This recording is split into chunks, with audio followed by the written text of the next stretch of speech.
Bai, ondo, posik ez, azkenengo partidu hemen galdu gendun, eta bageneukan gogoa berriro irabazteko etxean, eta, bueno,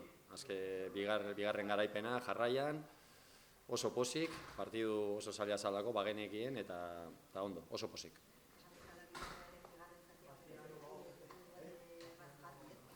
Lehenengo zati oso nahi dugu, bigarrenean gehiago kostatu zaigu, batez ere lehenengo 20-25 minututan eurak sistema aldaketarekin gero baloia hobeto manejatu dute,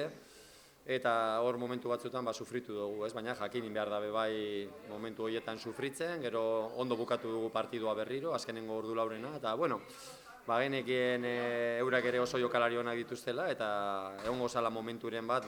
eurak ere dominatuko zutela, baina bueno, ondo defenditu dugu, eta partidua oso ondo bukatu dugu, Bai, horrek eman digu lasaitasuna,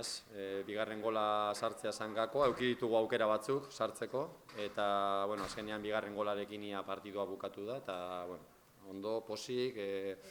jokalari batzuk berreskuratu ditugulako, baita ere, gaur berriro bilabete ondoren batzuk atera dira berriro Aketxe eta Gustavo bebai, eta, bueno, pixkanaka bagoaz, jendea rekuperatzen.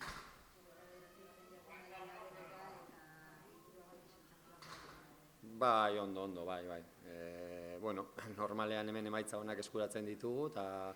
esate izuan bezala, aurrekoan noizbenka olakoak gertatzen dira, galdu ingen eta geur gogo berezia geneukan berriro saletuei garaipena eskaintzeko, eta ondo, posik egin dugun partiduarekin, eta kontutan izan da zehariri genekoan aurrean oso jokalari honak ditu Villarrealek, eta bueno, posik, oso posik.